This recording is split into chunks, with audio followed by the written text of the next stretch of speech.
Hallelujah. आइए प्रार्थना करते हैं। हमारे प्रेमी स्वर्गीय अनुग्रहकारी अच्छे और भले पिता परमेश्वर, हम आपको धन्यवाद देते हैं। धन्यवाद देते हैं परमेश्वर, आज का ये दिन आपने हमें दिखाया ताकि आपके करुणा और भलाई को हम अपने जीवन में देख सकें। हर कदम पर आपने कहा मेरी करुणा और भलाई तेरा जीवन में पीछा करेगी। तो किसी भी बात की चिंता ना कर, क्योंकि मुझे तेरा ध्यान है। तू अपना सारा बोझ मुझ पर डाल दे, क्योंकि मुझे तेरा ध्यान है। परमेश्वर, हम अपना ध्यान, अपना सारा फोकस आपकी ओर लेकर आते हैं, क्योंकि आप महान हैं और आपसे सब कुछ हो सकता है। इसीलिए हम सारे महिमा को, स्तुति को, सारा धन्यवाद, अपना सारा प्यार हम आपको देते हैं, क्योंकि आपने पहले हमसे प्यार किया। धन्यवाद देते हैं यीशु। धन्यवाद हमारे पापों के लिए आप कीमत बने परमेश्वर, और आपने अपना लहू बहाया, अपने प्राणों का बलिदान दे दिया। आप मारे गए, गाड़े गए और तीसरे दिन मुर्दों में से जी उठे। आज भी जीवित हैं आप यीशु। आप ही क्यों ताकते हैं यीशु, आप हमारी भरपूरी हैं। वचन कहता है क्योंकि प्रभु मेरा चरवाहा है, इसलिए मुझे कभी कोई घटी नहीं होगी। क्योंकि आप हमारे चरवाहा हैं, इसलिए हम हमेशा आपकी भरपूरी में चलेंगे। धन्यवाद देते हैं यीशु। हम आपको पूरे दिल से आपको महिमा देते हैं, आपको आराधना देते हैं यीशु। जितने लोग यहाँ मौजूद हैं, जितने लोग ऑनलाइन हमें देख रहे हैं, जो लोग अभी नहीं पहुँचे हैं, नामों नाम सबको आप आशीष दीजिए। इनको और इनके अपनों को आप आशीष दीजिए।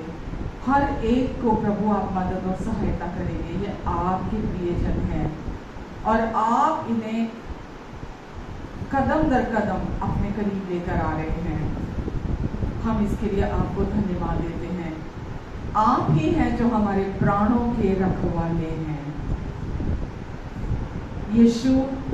आप इन सब का, जिनके अपनों का अभी तक उद्धार नहीं हुआ, आप सबका अपनी कृपा से उद्धार कराएंगे प्रभु यीशु मसीह के नाम से। पूरा समय हमारी सोच और समझ से बढ़कर, मांगने और प्रार्थना से भी अधिक, आप सारी बातों को सिद्धता से पूरा करेंगे यीशु।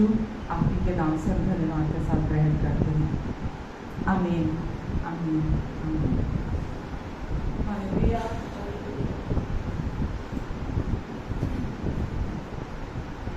हर मुश्किल दे विच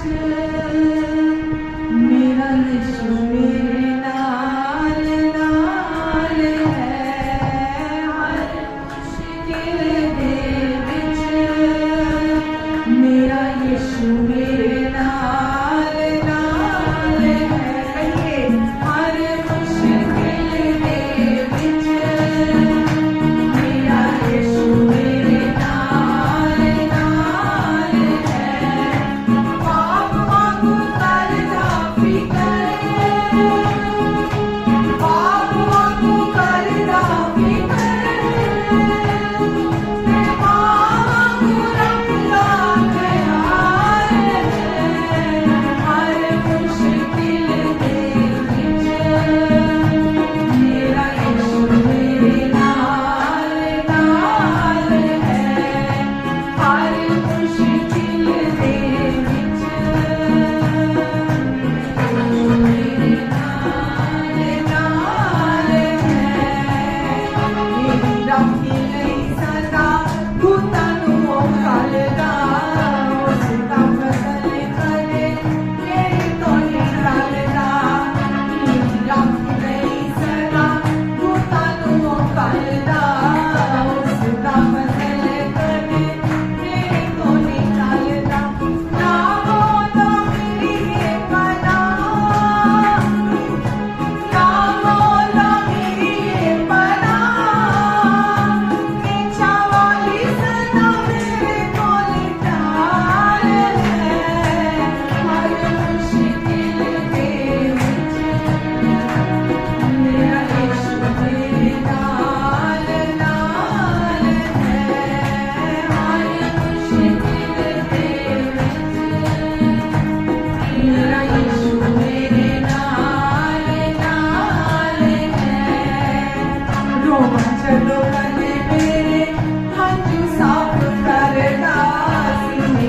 लौंदा हाथ सिर उते तारदा रोआ चलो कदे मेरे हंझू साफ करदा सीने नाल लौंदा हाथ सिर उते तारदा जदों मैनू कोई ना पुछे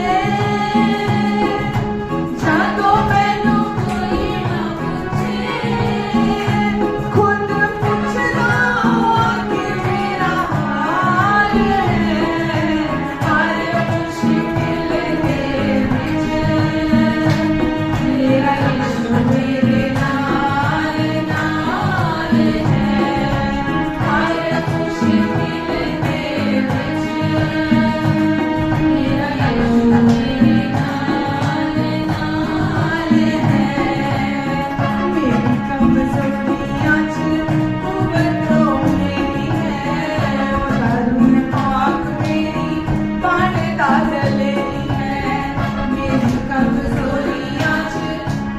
करुण पाक मेरी बनदा दलेरी है जंग मेरी आपे लड़दा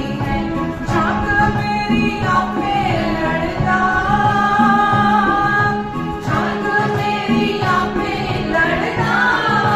लड़दा टीका होण नहीं देता मेरा हाल है हर मुश्किल दे विच मेरा यीशु मेरे नाल नाल है हर मुश्किल दे विच मेरा यीशु मेरे नाल नाल है पाप वांगू करदा फिकर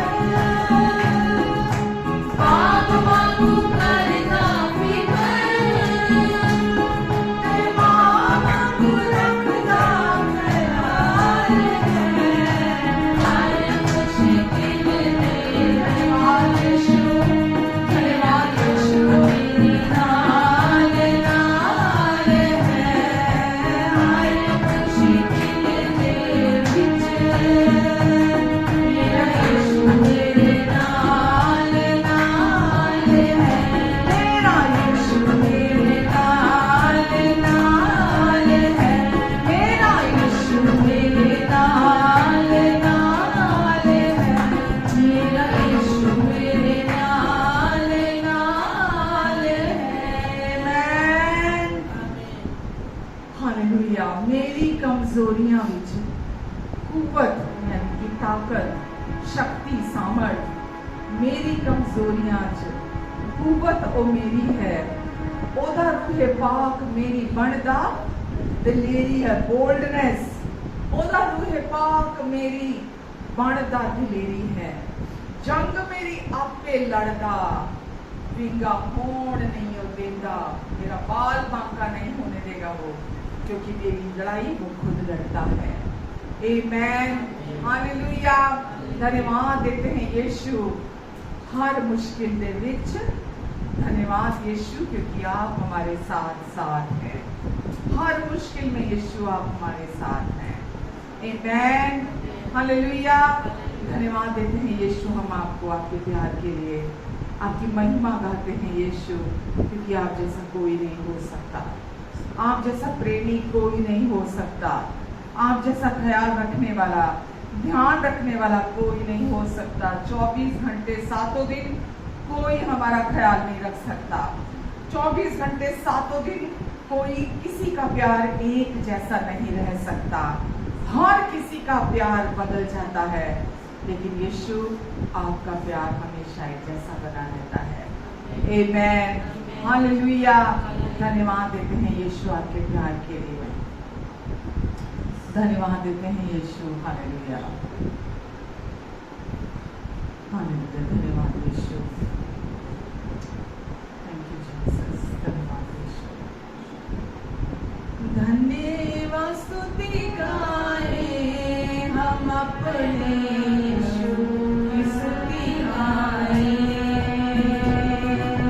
हालेलुया स्तुति गाए हम अपने यीशु की स्तुति गाए हो अच्छा है भला है मेरा यीशु अच्छा है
आमेन।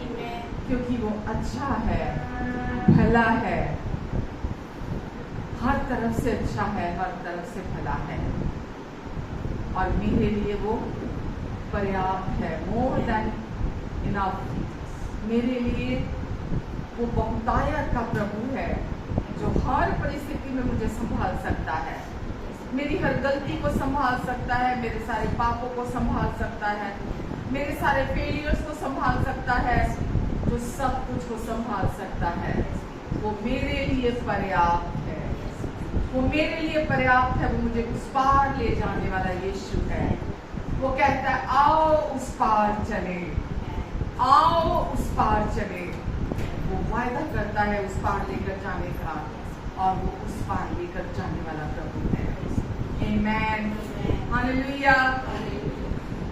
यीशु ने आपके लिए, मेरे लिए हर दुख को अपने ऊपर सह लिया, ताकि हमें वो दुख सहना ना पड़े। आज हम जो दुख सहते हैं, पीड़ा सहते हैं, सताव सहते हैं, अज्ञानतावश सहते हैं।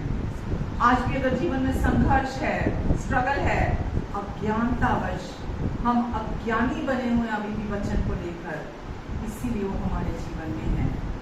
यीशु हमेशा साथ है, और यीशु ने हमें सारी गंदगियों से, सारी बुराइयों से, सारे दुख दर्द पीड़ा से पहले ही छुड़ा दिया है। आमेन। इसीलिए हम धन्यवाद देते हैं कि आज यीशु के कोड़े खाने से हम चंगे हो चुके हैं। यीशु हमारे लिए धनी होते हुए भी गरीब बने, ताकि हम यीशु में धनी हो जाएं। यीशु ने हमारी सारी लज्जा को अपने ऊपर ले लिया, ताकि हम महिमा का मुकुट पहन ले। यीशु ने हमें अपनी महिमा का मुकुट पहना दिया है। वो हमारे लिए क्रूस पर श्रापित हुए, ताकि हम यीशु में आशीषित हो जाएं। आमेन, हालेलुया। यीशु हम आपको धन्यवाद देते हैं, सब कुछ के लिए धन्यवाद देते हैं। आमेन। तेरे मार खाने से यीशु मैंने शिफा पाई है। तेरे मार खाने से यीशु मैंने शिफा पाई है। तेरे खून बहाने से मेरी मुझको रिहाई है। तेरे खून बहाने से मेरी मुझको रिहाई है। कोई चारा कर तुझसा नहीं, कोई राह कर तुझसा नहीं, कोई चारा कर तुझसा नहीं, कोई राह कर तुझसा नहीं। तूने अपनी जान देकर मेरी जिंदगी बचाई है। तूने अपनी जान देकर मेरी जिंदगी बचाई है। तेरे मार खाने से यीशु मैंने शिफा पाई है। तेरे खून बहाने से हालेलुया मुझको रिहाई है। तूने वादा पूरा कर दिया है। तूने पागलों से भर दिया है। तूने वादा पूरा कर दिया है। तूने पागलों से भर दिया है। तूने मेरे कदमों को आसमानी राह दिखाई है। तूने मेरे कदमों को यीशु आसमानी राह दिखाई है। तेरे मार खाने से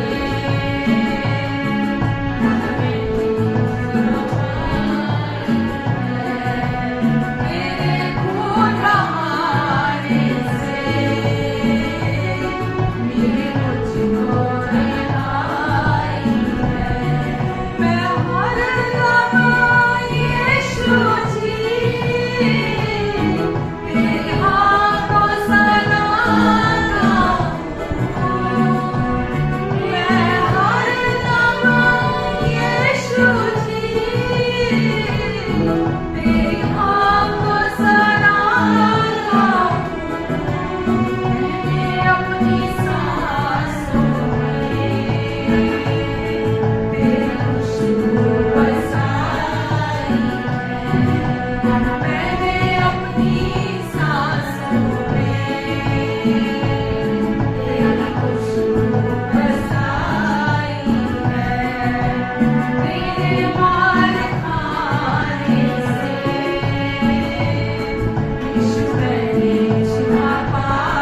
मैं हरदम यीशु जी आपकी हमद और सना गाऊं। मैंने अपनी सांसों में यीशु आपकी खुशबू बसाई है, आपके प्यार की खुशबू मेरी सांसों में है यीशु। हाँ प्रभु, आपकी ममता, आपका सर्वस्व यीशु आज हमारे भीतर है यीशु। हमें भी आपने अपने प्यार की सुगंध बना दिया है। हम वो सुगंध है कि हम जहाँ भी जाते हैं मसीह को लोग हमारे द्वारा पहचानते हैं, हमारे द्वारा जानते हैं मसीह को। यीशु, आपने वो सुगंध हमारे अंदर डाली है। धन्यवाद देते हैं यीशु, जो पिता को भी भाती है और जो लोगों के दिलों में भी जगह बनाती है। हम धन्यवाद देते हैं यीशु, ये सब आपने किया, आपने किया प्रभु। हमें वो सुगंधित बना दिया द्रव्य जो पिता को भी भाता है, जो लोगों के जीवनों को भी प्रभु बदल देता है।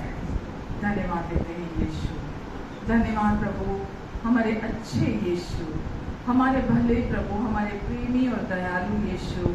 हम आपको दिल से धन्यवाद देते हैं यीशु। हमें आज़ादी दी आपने यीशु, रिहा किया पूरी रीति से, पाप से, शैतान से, मृत्यु से, श्रापों से, बीमारियों से आपने रिहाई दी है। आपके मार खाने से मिली मुझको रिहाई है। धन्यवाद देते हैं यीशु। हम आज़ाद हैं, प्रभु की स्तुति हो। हमारे परिवार आज़ाद हैं, प्रभु की स्तुति हो। हमारे बच्चे आज़ाद हैं, प्रभु की स्तुति हो।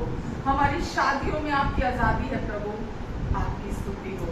हमारे बिजनेस में, हमारी जॉब्स में आपकी आज़ादी है यीशु, आपकी आज़ादी है। जहाँ आपकी आज़ादी होती है वहाँ लोग फलते फूलते हैं, वहाँ लोग फलते फूलते हैं यीशु। आपकी आज़ादी है प्रभु, हम आपकी आज़ादी के लिए धन्यवाद देते हैं। तेरे मार खाने से मिली मुझको आज़ादी है, तेरे मार खाने से मुझे आज़ादी मिली है। दुष्ट के हर झूठ से, धोखेबाजी से मिली मुझको रिहाई है, मिली मुझको रिहाई है। धन्यवाद यीशु, धन्यवाद देते हैं प्रभु आपको, आपकी महिमा गाते हैं यीशु। धन्यवाद प्रभु, आपने जो कुछ क्रूस पर हमारे लिए पूरा कर दिया, हमारे लिए सह लिया, हमें उन सब से आज़ादी मिली है, उन सब के द्वारा आज़ादी मिली है। हम आपको धन्यवाद देते प्रभु। सबको आप जहाँ यहाँ जितने लोग हैं आपने ब्लेस करने परमेश्वर, और प्रभु आगे के समय के लिए भी आप ही की ओर ताकते हैं और आप पर डिपेंड होते हैं यीशु, क्योंकि आप हम में से होकर अपना जीवन जीना चाहते हैं प्रभु। हम रेस्ट करते हैं, आप अपना मार्ग लीजिए प्रभु, आप अपना मार्ग लीजिए प्रभु, और जो आपकी इच्छा है आज आप उसे हम पूरी करने जा रहे हैं यीशु मसीह के नाम से। आमीन।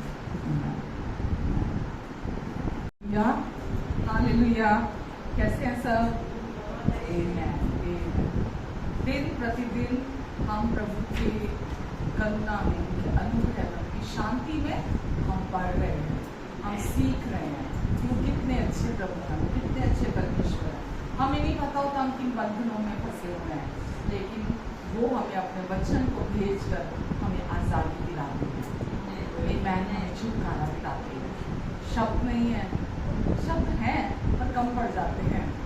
इन शब्दों से हम परमेश्वर को धन्यवाद दें। आमीन। आज हम उस अच्छे और भले पिता को जानते हैं। हालेलुया। खुश हैं आप? प्रभु यीशु के नाम से आप सबका स्वागत करती हूँ। आपका भी, जितने लोग हमें ऑनलाइन देख रहे सुन रहे हैं, मैं आप सबका भी स्वागत करती हूँ बहुत प्यार से प्रभु यीशु के नाम से। आमीन। आमीन। तो वचन में चले। हम लास्ट वीक वचन क्या शेयर कर रहे थे? फटफट कौन बताएगा? जैसा मैंने तुमसे प्रेम किया वैसा ही एक दूसरे से प्रेम करो। यीशु ने कहा जैसा मैंने तुमसे प्यार किया वैसा ही तुम भी एक दूसरे से प्रेम करो। आमीन। तो परमेश्वर अपने वचन को हमें हर बार सिखाते हैं। क्या सिखाते हैं? कि उन्होंने हमसे कैसा प्यार किया।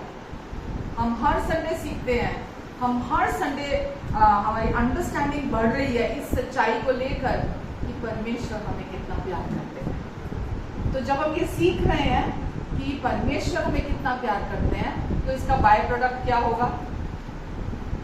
एफर्टलेस फ्रूट क्या होगा? जैसा मैंने तुमसे प्यार किया वैसा ही हम एक दूसरे से प्यार करने लगे। आमेन। तो हमारी कोशिशों से नहीं होता, वरन ये परमेश्वर की कृपा के द्वारा, परमेश्वर की दया के द्वारा, है ना, उनके सामर्थ्य के द्वारा हमारे जीवन से ये संभव हो पाता है। हालेलुया। एक और वचन है साम 143 वर्स 8, भजन 143 का 8।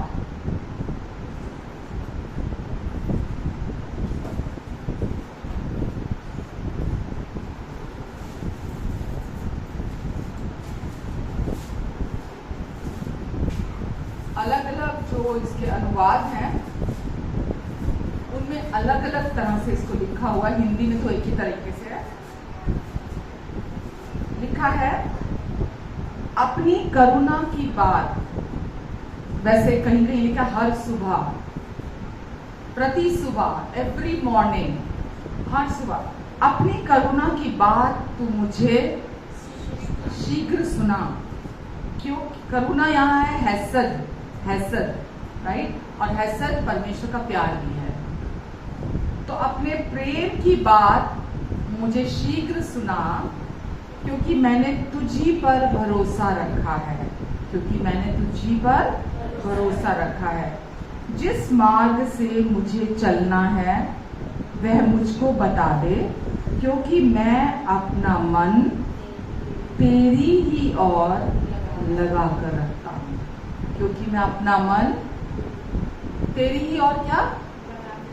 तेरे प्यार की आवाज की तरफ, तेरे प्यार की मीठी वाणी की तरफ। हर सुबह परमेश्वर अपने प्यार की वाणी के द्वारा आपसे और मुझसे बात करते हैं। जिसके कान इंक्लाइन है उनकी तरफ ऑल द टाइम, जो उधर सुनना चाहता है वो परमेश्वर के प्यार को निरंतर अपने जीवन में रिसीव करते हैं, क्योंकि वो सुनते हैं। इंग्लिश में लिखा है, let me hear in the morning of your steadfast love, for in you I trust, make me know the way I should go, for to you I lift up my soul. Right, soul, अपने प्राणों को मैं तेरी ओर उठाता हूँ, अपने मन को, अपनी इच्छा को, अपने विचारों को मैं तेरी ओर उठाता हूँ। आज आप और मैं, जैसा वचन में ये लिखा है कि अपने प्रेम की बात, आपकी और मेरी जो जरूरत है, मैं पहले भी हमेशा बताती हूँ, एक इंसान की, एक जानवर की भी, है ना, इवन पेड़ पौधे भी प्यार की भाषा समझते हैं। तो इंसान, बच्चा है, जवान है, बूढ़ा है, बुजुर्ग जो है हमारे घर के, सबकी जरूरत क्या है एक्चुअल में? परमेश्वर का प्रेम है। परमेश्वर का प्रेम जब हम बोलते हैं तो वो क्या है? जो यीशु ने क्रूस पर काम पूरा कर दिया, जिसको यीशु ने अपने प्राणों को बलिदान देने के द्वारा पूरा किया, आज वो परमेश्वर की आवाज बनकर हमारे अंदर, वो हर समय परमेश्वर हमें उसके द्वारा इनकरेज करते हैं। तो यहाँ दाऊद भी अपने लाइफ में जब बिल्कुल डाउन में चला गया था, वो एक गुफा में जाके छुप गया था, बिल्कुल अकेला पड़ गया था, कोई नहीं था, तो दाऊद ने भी ये क्या बोल रहा है वहां पे कि मुझे और कुछ नहीं सुनना, मुझे और कोई आवाज नहीं सुननी, मुझे कुछ नहीं सुनना, मुझे केवल तेरे प्यार की आवाज, क्योंकि वो आवाज लाइफ ट्रांसफॉर्मिंग है। मैंने लास्ट वीक आपको बोला था, पौलुस ने क्या किया था? अपने आप को दीन किया था, और क्या किया था? हम्बल किया था, और अपनी वीकनेसेस को उसने घमंड समझा था, है ना। उसने बोला था मैं अपनी कमजोरियों पर भी घमंड करूंगा। तो उसने जिस समय उस तक परमेश्वर की आवाज पहुंची, उसने हम्बल करते हुए, अपने आप को डाउन करते हुए, और उसने अपनी वीकनेसेस, मतलब अपनी कमजोरी पर बोस्ट किया, और उसने परमेश्वर की आवाज को सुना। और सुनने, मालूम है आपको, मैं वो बात यहाँ ये बोलूं कि परमेश्वर की आवाज सुननी जरूरी क्यों है। परमेश्वर की आवाज यानी कि उनके प्यार की आवाज। अगर वो करेक्शन भी करते हैं बहुत प्यार से करते हैं। आमेन। तो हम परमेश्वर की आवाज क्यों सुनते हैं मालूम? ताकि उनका प्यार, उनकी दया, उनकी मर्सी और उनकी सामर्थ्य, उनका विजडम हमारे द्वारा बह सके। क्यों सुनते हैं परमेश्वर की आवाज? ताकि उनका प्यार। परमेश्वर की आवाज जजमेंटल नहीं है। परमेश्वर की आवाज डिसअपॉइंट करने वाली नहीं है। परमेश्वर की आवाज डिस्करेजमेंट देने वाली नहीं है। परमेश्वर की आवाज या परमेश्वर जब आपके जीवन में आ गए हैं, वो कभी, उनका प्रॉमिस है, मैं तुझे कभी नहीं छोड़ूंगा, कभी नहीं त्यागूंगा, चाहे कुछ भी हो जाए, नो मैटर व्हाट, मैं तुझे कभी नहीं छोड़ूंगा, कभी नहीं त्यागूंगा। तो वो आवाज हमें क्या करती है? हमेशा इंकरेजमेंट देती है अंदर से, क्योंकि उनका प्रॉमिस है, मैं तुझे कभी नहीं छोड़ूंगा, कभी नहीं त्यागूंगा। और परमेश्वर क्यों चाहते हैं हम उनकी आवाज को सुने और उस आवाज को अपने अंदर रिसीव करें? एवरी मॉर्निंग, मतलब हर समय, हर दिन हम अपने कानों को उनकी आवाज, उनकी प्यार की आवाज की तरफ लगा के रखें और ये हम जान लें कि वो आवाज हमें हमेशा ऊंचा उठाती है। उस आवाज की आपको भी जरूरत है ताकि आपके अंदर हीलिंग आए और आपके थ्रू परमेश्वर का प्यार दूसरे लोगों की जिंदगी में बहे, परमेश्वर की करुणा दूसरे लोगों के जीवन में बहे, परमेश्वर का विजडम। परमेश्वर जब आपसे बात करते हैं वो अपनी पूरी विजडम के साथ करते हैं, वो अपनी पूरी पावर के साथ करते हैं, वो अपने पूरे प्यार के साथ आपसे बात करते हैं, वो अपनी करुणा के साथ आपके साथ बात करते हैं। जो आप रिसीव करते हैं वही आप लोगों को देते हैं। आमेन। जो आप रिसीव करते हैं वही आप आगे देते हैं। जो आपके पास नहीं है वो आप नहीं दे सकते। अगर आप परमेश्वर को एक जजमेंटल परमेश्वर, गुस्सैल परमेश्वर, खड़ूस परमेश्वर, है ना, या आप सोचते हैं कि मैं जब गलती कर दूंगा, नहीं परमेश्वर मुझे प्यार नहीं करेंगे, नहीं नहीं नहीं, नहीं वो मुझे पसंद नहीं करेंगे। जब आप परमेश्वर की इमेज को अपने लिए ऐसा लेंगे तो जब कोई दूसरा व्यक्ति गलती करेगा तो आप क्या करेंगे? सिर्फ वही करेंगे ना, क्योंकि आपको ये लगता है कि परमेश्वर पसंद नहीं करेंगे, परमेश्वर प्यार नहीं करेंगे, परमेश्वर जजमेंटल है, वो गुस्सैल है, वो खड़ूस है, वो छोड़ने वाले नहीं है आप। तो वही जो आप सोचते हैं परमेश्वर के बारे में वही आप प्रोड्यूस करते हैं, वही आप दूसरों को भी देते हैं। समझ आ रहा? तो हर समय, हर दिन, क्योंकि वचन में, क्योंकि मैंने तुझी पर भरोसा रखा है। जिस मार्ग पर, जिस रास्ते पर मुझे चलना है, मुझे नहीं पता मुझे किस रास्ते पर चलना है, मैं नहीं जानता। और ये सच्चाई अगर आप मुझे पूछेंगे, मुझे नहीं पता मुझे किस रास्ते, मुझे मेरे लिए कौन सा रास्ता आगे सही है या कौन सा सही नहीं है, मुझे नहीं मालूम। पैसा मुझे चला नहीं सकता, मेरा ज्ञान, मेरी बुद्धि मुझे चला नहीं सकती, क्योंकि हम सोचते हैं कि हम अपने आप को चला लेंगे, लेकिन नहीं चल सकते, हम नहीं चला सकते अपने जीवन को। थोड़ा आगे जाने के बाद वहीं हमें पता लगेगा हमने ब्लंडर कर दिया, कुछ ना कुछ गड़बड़ कर दिया। तो परमेश्वर क्या वो वचन में दाऊद कह रहा है कि जिस मार्ग पर, जिस रास्ते पर मुझे चलना है ना, तू बता मुझे, हर दिन तेरी करुणा मुझे गाइड करे। मैं चाहता हूँ, वो मांग रहा है, वो हेल्प सीख कर रहा है, वो अपनी वीकनेसेस को परमेश्वर के पास लेके जा रहा है। वो आज हम लोग ना, हम इतने स्ट्रॉन्ग हेडेड हैं, हम परमेश्वर के सामने भी जो हम हैं वो बनकर नहीं जाना चाहते, एज इट इज रियल। हम वहां भी जाते हैं, हम बनावटी बनकर जाना चाहते हैं वहां, कि परमेश्वर मुझे पसंद करे, मैं जाके वहां फैंसी वर्ड यूज करूं, प्रेयर करूं ऐसी कि परमेश्वर मुझे पसंद करे।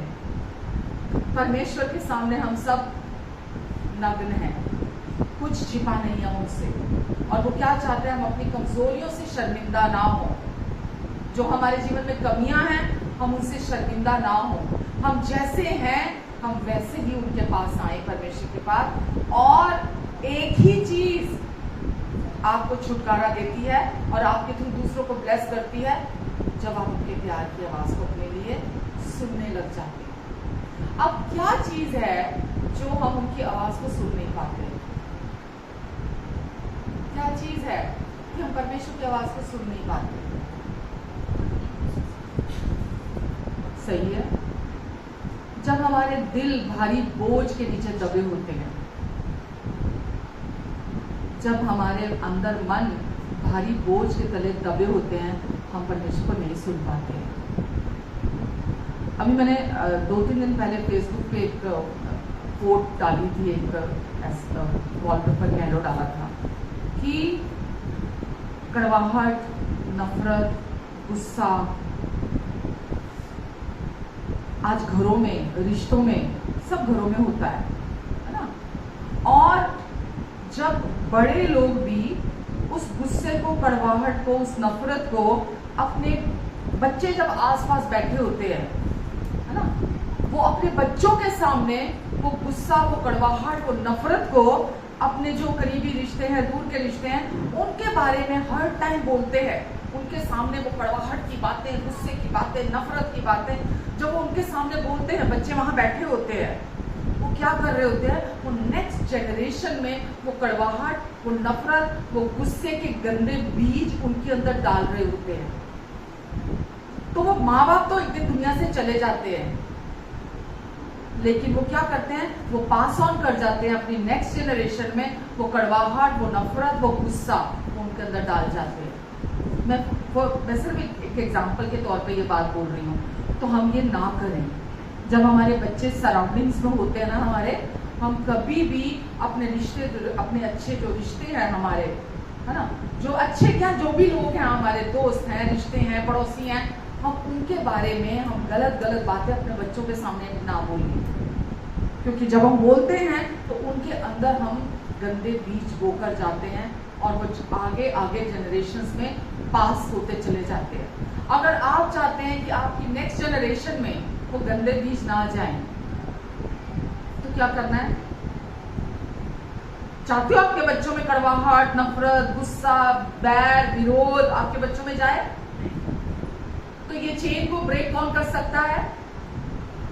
तो चेन को ब्रेक करने के लिए क्या करना पड़ता है हमको? मैं जस्टिफाई नहीं कर रही, मेरे को नहीं मालूम आपके रिश्तेदार कैसे हैं, मैं कोई जस्टिफिकेशन किसी का नहीं दे रही कि नहीं वो ऐसे नहीं, आप ऐसे किया और ऐसे, मुझे नहीं मालूम है। मैं आपके सामने ये सिनेरियो रख रही हूँ ना। तो हम अगर ये चेन को हम नहीं चाहते, हम चाहते हैं हमारे बच्चे फले फूले, परमेश्वर के साथ रिलेशनशिप को एंजॉय करें हमारे बच्चे, हम भी और हमारे बच्चे, तो हमको वो चेन को ब्रेक करना है। आप नहीं करेंगे तो नहीं होगी वो चेन ब्रेक। तो वो चेन कैसे ब्रेक होगी? जब आप अपने, पहली बात तो अपने बच्चों के सामने आप वो सारी बातें करना बंद कर देंगे। पहली बात, अपने लेवल पर आप उन चीजों को डील करेंगे। ठीक है, डील भी कैसे करेंगे आप? पहले तो आप परमेश्वर के प्यार को जानते होंगे, तभी प्यार से डील कर पाएंगे ना। अगर आप परमेश्वर के प्यार को नहीं जानते होंगे, डील नहीं कर पाएंगे। मैं यहाँ एक बात और क्लियर कर दूं, कुछ रिश्ते होते हैं, मैंने लास्ट वीक भी ऐसे ये बोला था, कुछ रिश्ते होते हैं जो डिस्टेंस पे रह के आप उनके साथ निभा सकते हैं। कुछ रिश्ते होते हैं जो आपके बहुत क्लोज होते हैं, आपका हस्बैंड, आपकी वाइफ, आपके पेरेंट्स, आपके बच्चे, आपके भाई बहन, ये छोड़े नहीं जा सकते।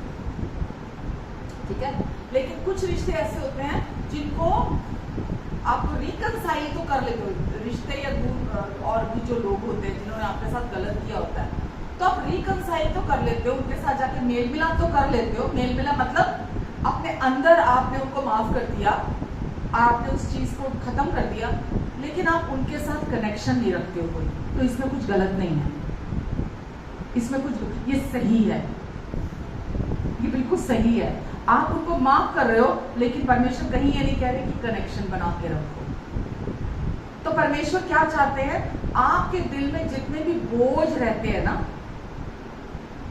जो परमेश्वर की आवाज को सुनने में रुकावट पैदा करते हैं, आप उस बोझ को लेकर मत आगे बढ़ो। ये विजडम है आपके लिए। एक वाइज पर्सन, एक वाइज मैन और वुमेन, वो क्या करते हैं? वो इस बोझ को अपने अंदर नहीं रखते, ना माफ करने वाले। इफिसियों 4 में लिखा है, 4 के शायद 28 में लिखा है,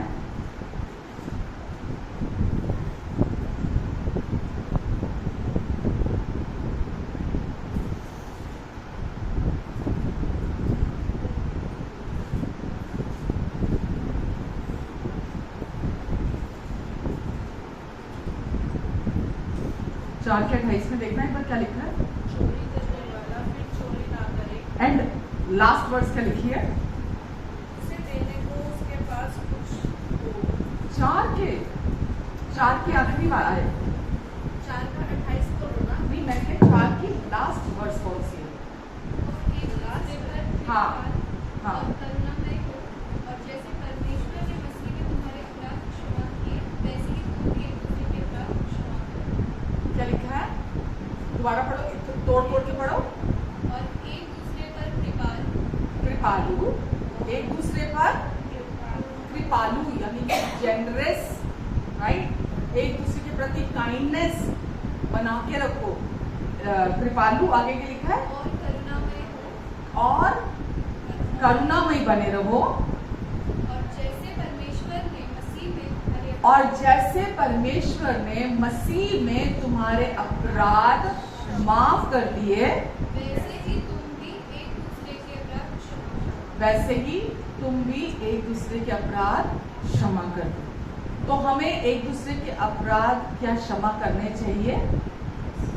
जवाब क्या है, बिल्कुल करने चाहिए। क्यों करने चाहिए, क्योंकि परमेश्वर ने हमारे सारे के सारे अपराध मसीह यीशु में माफ कर दिए। तो माफ करना, यहाँ परमेश्वर ये नहीं कह रहे, कुछ छुपा हुआ नहीं है इसके अंदर। परमेश्वर ये नहीं कह रहे कि यदि तुम माफ नहीं करोगे तो मैं तुम्हारी प्रार्थना को आंसर नहीं करूंगा। यदि तुम माफ नहीं करोगे तो मैं तुम्हें आशीष नहीं दूंगा। ये नहीं कह रहे हैं परमेश्वर, ठीक है। यहाँ कुछ छिपा हुआ नहीं है। परमेश्वर आपको यहाँ सिर्फ इतना कहना चाह रहे हैं कि जैसे परमेश्वर ने आपके सारे पाप माफ कर दिए हैं, ऐसे ही आप भी एक दूसरे के पाप माफ कर दो। जब मैं ऐसा समझती हूँ, माफ करना और प्यार करना एक ही सिक्के के 2 पहलू हैं। अगर आप किसी को माफ नहीं करते तो प्यार नहीं करते, और अगर आप किसी को प्यार करते हैं, आप बोलते प्यार करते हैं, तो आप माफ भी ऐसे कर देते हैं, ठीक है। तो परमेश्वर क्या चाहते हैं कि जैसा उन्होंने, क्योंकि वो हमें बहुत प्यार करते हैं, तभी तो माफ किया ना हमें परमेश्वर ने। अगर वो हमें प्यार नहीं करते तो वो हमें माफ नहीं करते, हमारे गुनाहों के लिए यीशु अपनी जान देने के लिए नहीं आते। तो लोग ऐसा बोलते हैं, मत्ती 6 में जो लिखा है कि वो जो लॉर्ड्स प्रेयर है ना, जो प्रार्थना है, उसमें क्या कहा गया है, ऐ हमारे बाप वाली जो प्रेयर है, यदि तुम दूसरों के अपराध माफ नहीं करोगे तो तुम्हारे भी अपराध माफ नहीं किए जाएंगे, लिखा है ना।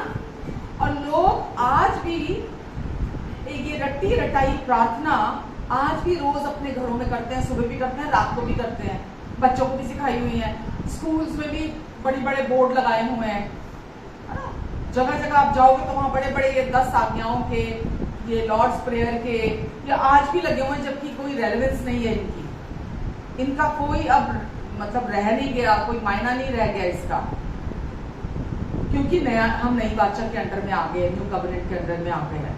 तो हमने वहां क्या पढ़ा, जिस तरह से यदि तुम दूसरों के अपराध माफ नहीं करोगे तो तुम्हारे भी अपराध माफ नहीं किए जाएंगे। तो पुरानी बादशाह में माफ ना करना पाप कहलाता था, ठीक है।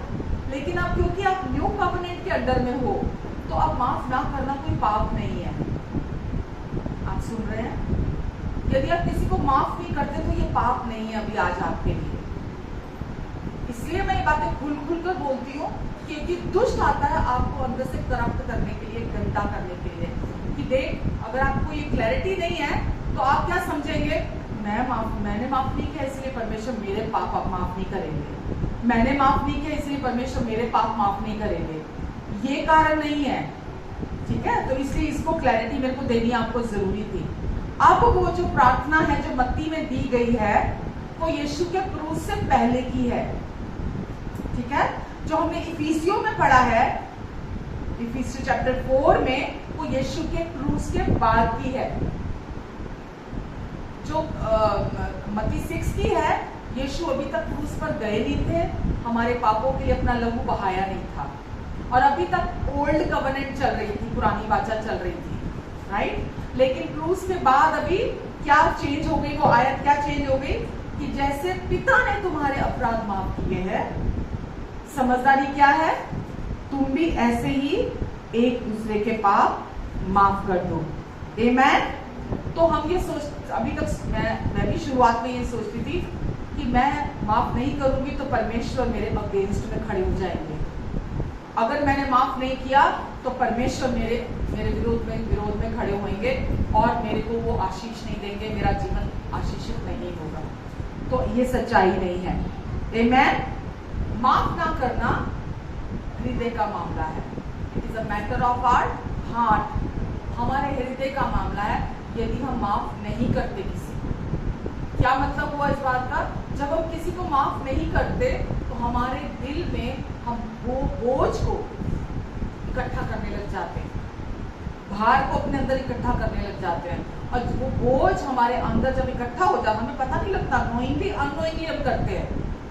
हमें ऐसा लगता है हम सही है, सामने वाला गलत है, तो ये जस्टिफाइड है, हम उसके प्रति गुस्सा होके रहेंगे, है ना? या हम उसको अपने मन में बार बार सजा देते रहते हैं, है ना? आप उसको अपने मन में बार बार सजा देते रहते हैं। आप उसको सजा नहीं दे रहे होते हैं, खुद को सजा दे रहे होते हैं। तो परमेश्वर आपके और मेरे जैसे सारे अपराध माफ कर दिए, वैसे ही हम एक दूसरे के अपराध भी माफ कर दें। हालेलुया। तो यदि आपके मन में, आपके रिश्तों में, आपके किसी भी लाइफ के एरिया में अगर ये चीजें चल रही हैं, तो आज भी ये प्रॉब्लम चल रही है, तो आपको ध्यान से समझो, परमेश्वर को अनुभव करने में, एक्सपीरियंस करने में कोई रोक नहीं सकता। समझ रहे हैं आप? किसी ना किसी तरह से हम सब की लाइफ में कभी ना कभी कुछ ना कुछ होता रहता है, मुझे मिलाकर, ठीक है? क्योंकि जीवन में हमेशा आपकी पसंद के लोग नहीं आते हैं, ठीक है? आपके जीवन में भिन्न भिन्न तरह के लोग आते हैं। तो जब आते हैं, कुछ ना कुछ होता है। मैंने लास्ट वीक भी जैसे बोला, आपको वो बोझ को जो दुष्ट देने आता है आपको, ताकि आप उस बोझ को अपने दिल में ले लो, एक पत्थर की तरह अपने अंदर ले लो, और आपका सारा फोकस, आपका सारा ध्यान उसी की तरफ चला जाए, ताकि आप परमेश्वर को सुन ना पाओ। आप परमेश्वर की प्रेजेंस को उस समय इग्नोर कर दो पूरी तरह से, परमेश्वर की प्रेजेंस में ना बने रहो। आप परमेश्वर की प्रेजेंस में कैसे बने रहते हैं हम? वो तो हमारे अंदर हैं, पर हम कैसे बने रहते हैं? उनकी उपस्थिति में हम कैसे बने रहते हैं? जब हम अपना फोकस और अटेंशन उन पर लगाकर रखते हैं।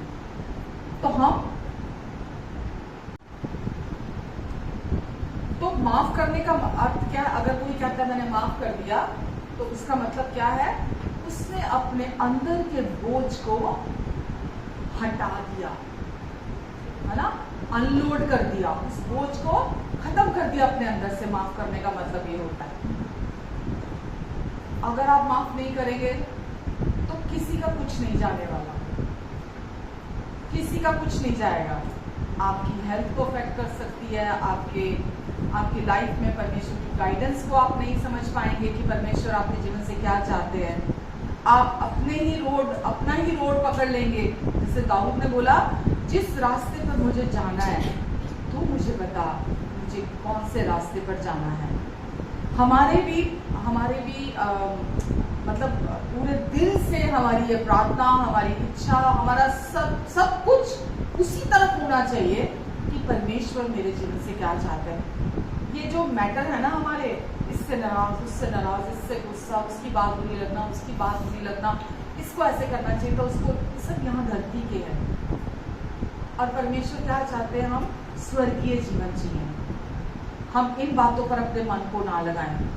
उसमें है ना, फिलिपियो चैप्टर 4 में लिखा है, जो बातें सच्ची हैं, जो बातें पवित्र हैं, जो बातें मनभावनी हैं, जो बातें सुहावनी हैं, जो परमेश्वर की बातें हैं, हम अपना मन उन पर लगाकर रखें, क्योंकि यही आपके लिए और मेरे लिए सॉल्यूशन है, उत्तर है।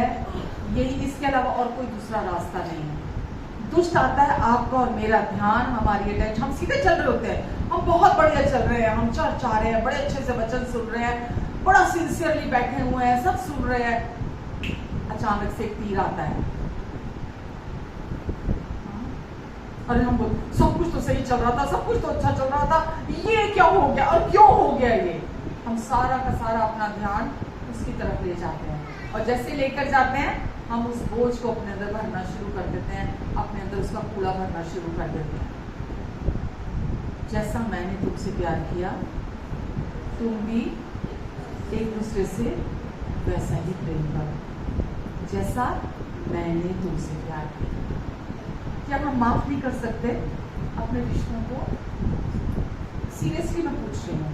अगर देखो, माँ बाप भी तो इंसान होते हैं ना। अगर माँ बाप कोई गलती कर देते हैं, बच्चे सारी जिंदगी उसको पकड़ के बैठे रहते हैं। हाँ, वो भी तो इंसान है। हम सोचते हैं माँ बाप होकर कैसे गलती कर सकते हैं, इतने बड़े होकर ये कैसे गलती कर सकते हैं। वो भी तो इंसान है ना, उनसे भी तो गलती हो सकती है ना। हम क्यों माफ नहीं कर सकते उनको? क्यों नहीं कर सकते? हम इस बात को क्यों नहीं रुक के सोचते कि कुछ भी हो जाए मेरे माँ बाप हैं वो। अगर मतलब जो प्यार माँ बाप करते हैं ना, हम उनकी कमियों को देख लेते हैं, उनकी गलती को पकड़ लेते हैं, लेकिन जो वो माँ बाप प्यार करते हैं हम सब भूल जाते हैं वो कितना प्यार करते हैं हमको। सबसे पहले तो माँ बाप को माफ करने पड़े, कितना भी गलत क्यों नहीं कर दिया। समझो इस बात को, वो भी इंसान है। अगर आपके बच्चे गलती कर देते हैं, है ना, आपके बच्चे हैं वो, परमेश्वर ने कैसे, वो हमारे पापा हैं, उन्होंने कैसे हमारे अपराधों को माफ कर दिया। हमें तो कुछ अच्छा नहीं था, हमें कुछ प्यार करने लायक नहीं था। अगर मैं अपने जीवन को देखूं, मैं अपने पास्ट को अगर देखूं, मेरे पास्ट में तो कुछ अच्छा नहीं था। मेरे को जो लगता है, जब पौलुस ने बोला ना, क्या बोला था उसने, कि सबसे बड़ा पापी मैं हूं, है ना। अगर मैं ये देखूं मेरे पास्ट में, मैं कैसे परमेश्वर ने मुझे निकाल दिया, मुझे माफ कर दिया। जो भी मैंने गलतियां की थी कुछ अच्छा नहीं था। अपने आप को सोच के देखो, हमने कितनी गलतियां की और हम आज भी कितनी गलतियां करते हैं। क्या परमेश्वर हमारे पाप को, अपराध को पकड़ के बैठेगा? अगर वो पकड़ के भी बैठ जाए वो गलत नहीं है ना। या हम ये कहें कि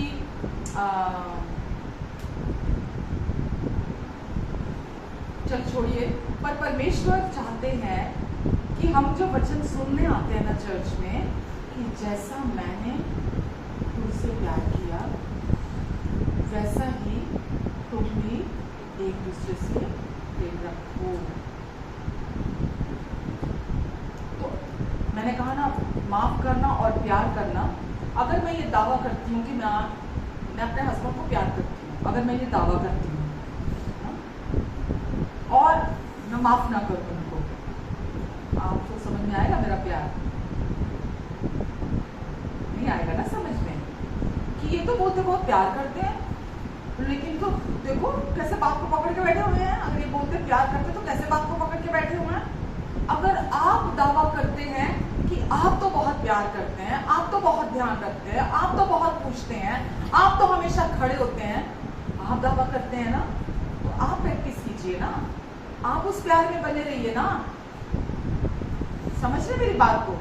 आपको उस प्यार में बने रहने की जरूरत है ना, सामने वाले को नहीं। आप उनसे नहीं एक्सपेक्ट कर सकते, आप उस प्यार में बने रहिए। और ये हेल्दी ऑप्शन नहीं है। प्लीज एक दूसरे को माफ करना हमारे लिए हेल्दी है, हमारे रिश्तों के लिए हेल्दी है। हम जब तक माफ नहीं करते, अभी मैंने एक बात आपको बोली कि हम परमेश्वर की आवाज को सुनते हैं। समझना इस बात को, परमेश्वर की आवाज को हम इसीलिए सुनते हैं ताकि हमें, फर्स्ट ऑफ ऑल, हमें जब हम सुनने लगते हैं तो हमको वो आवाज डिसअपॉइंट नहीं करती, हमको वो आवाज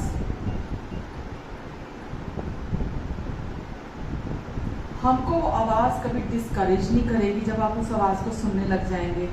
वो आवाज़ आपको बोलेगी, कभी ये नहीं बोलेगी कि मैं तुझे एक्सेप्ट नहीं करता, मैं तुझे पसंद नहीं करता, मैं तुझे प्यार नहीं करता, तू मेरा नहीं है, मैंने तुझे छोड़ दिया है। वो कभी नहीं कहेंगे आपको, ठीक है। तो जब आप किसी को माफ करते हैं तो आप क्या करते हैं, आप अलाउ करते हैं परमेश्वर के प्यार को अपने अंदर, अनुमति देते हैं उस प्यार को अपने अंदर। और जब वो प्यार आपके अंदर भी, जब तक आप माफ नहीं करते, आप मैंने बोला ना, आप अपने अंदर बोझ लेके घूम रहे हैं ना, गुस्से में, चिड़चिड़ाहट में, बहुत एजिटेटेड है, बिल्कुल अच्छा नहीं लग रहा, वो बंदा देखना भी पसंद नहीं आ रहा आपको। होता है, घर में भी होता है, घरों में भी होता है, बंदा एक दूसरे को देखना पसंद नहीं करता। ये सब कुछ आपके अंदर हो रहा है, तो आपके अंदर से प्यार बहेगा, दया बहेगी, आपके अंदर से करुणा बहेगी, विजडम आएगा, पावर बहेगी आपके अंदर से, कुछ नहीं बहेगा। परमेश्वर ने अपना जीवन हमारे अंदर डाला। बहुत लोग बोलते हैं मैं परमेश्वर के लिए जीऊंगा, मैं परमेश्वर के लिए काम करूंगा, मुझे जीना है परमेश्वर के लिए। बिल्कुल गलत। आपको और मुझे परमेश्वर के लिए नहीं जीना, ये बिल्कुल गलत है। लोग इस चीज को, सच्चाई को समझे नहीं अभी तक। परमेश्वर आपके और मेरे थ्रू होली स्पिरिट के द्वारा, पवित्र आत्मा के द्वारा, वो खुद अपना जीवन जीना चाहते हैं। परमेश्वर अपाहिज नहीं है, वो आप में से होकर अपना जीवन जीना चाहते हैं, और इसीलिए वो चाहते हैं आप पूरी तरह से यहाँ से आजाद होकर जिए, एकदम फ्री होकर जिए। मैंने आपको बोला ये कोई पाप नहीं है, मेरे आज बात को समझ लेना। ना परमेश्वर आपके खिलाफ है अगर आपने माफ नहीं किया, ना ये पाप है, ना ही परमेश्वर आपकी किसी ब्लेसिंग को रोक रहे हैं। ये इनमें से कुछ होने वाला नहीं है। पर परमेश्वर आपको चाहते हैं आप बुद्धिमानी से, समझदारी से चलो, ताकि दुष्ट को मौका ना मिले। अच्छा, एक बात और मैं हमेशा बोलती हूँ, शैतान हमेशा अपना झूठ और धोखा लेकर आता है। कहां पर? हमारे मन में क्रिएट करता है वो। शैतान हमेशा हमारे मन में उसका ताना बाना बुनता है, हमारे मन में। किसका? झूठ और धोखेबाजी का। झूठ तो समझ में आता है आपको, धोखेबाजी क्या है? डिसेप्शन जिसको बोला जाता है, क्या है?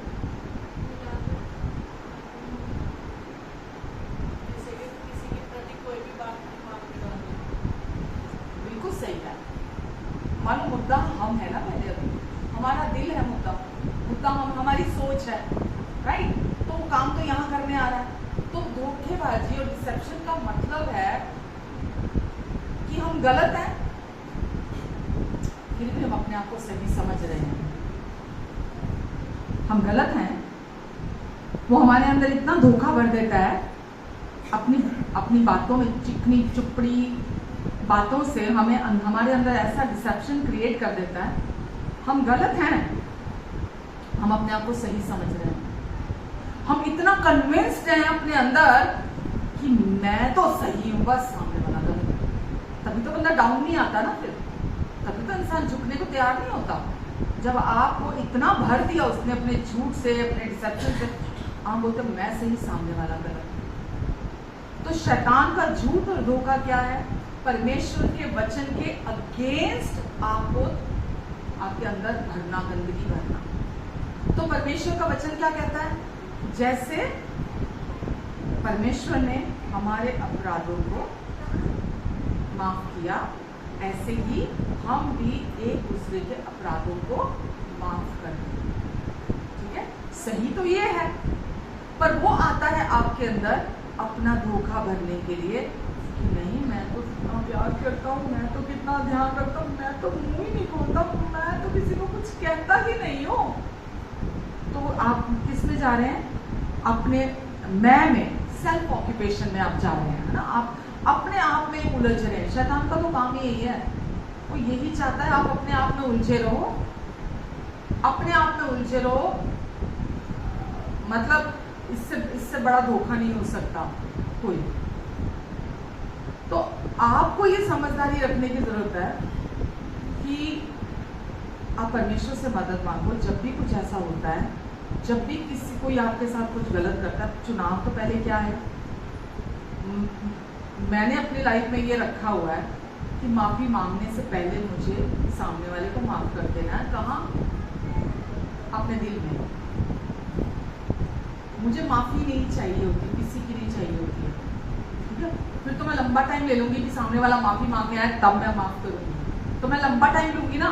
वो 1 दिन में आता है, वो 4 दिन में आता है, वो हफ्ते में आता है, वो 15 दिन में आता है, वो 1 महीने में आता है, तो मैं तब तक तो मैं अपने अंदर ग्रजेस रख के चलूंगी ना कि हाँ माफी मांगने आएगा तो माफ करूंगी मैं।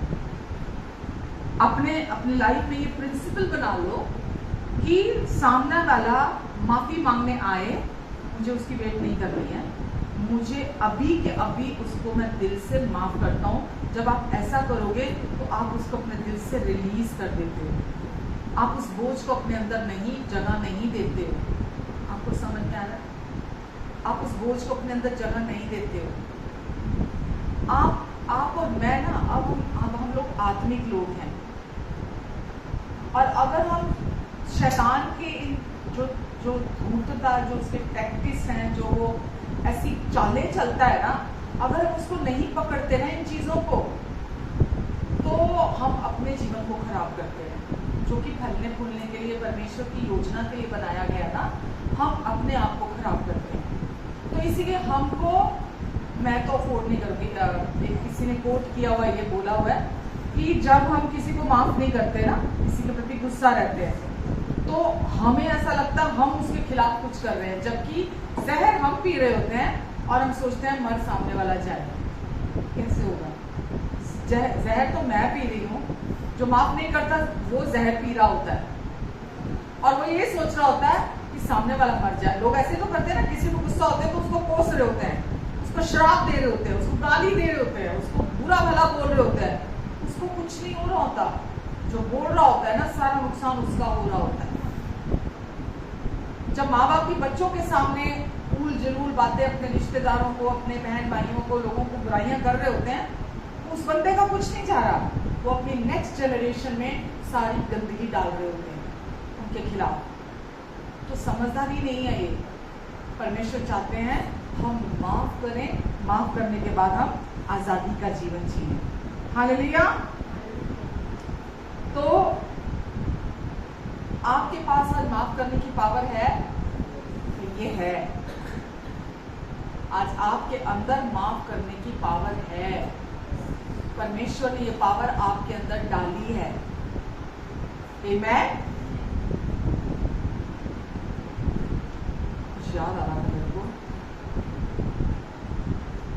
आपकी सारी आशीषें, आपको जो कुछ भी चाहिए इस जिंदगी में, वो सब कुछ आपको दे दिया गया है, आपको पता है। तो चाहे आप माफ करते हैं, माफ नहीं करते हैं, वो आपके जीवन में कभी नहीं रुकेगा, ठीक है।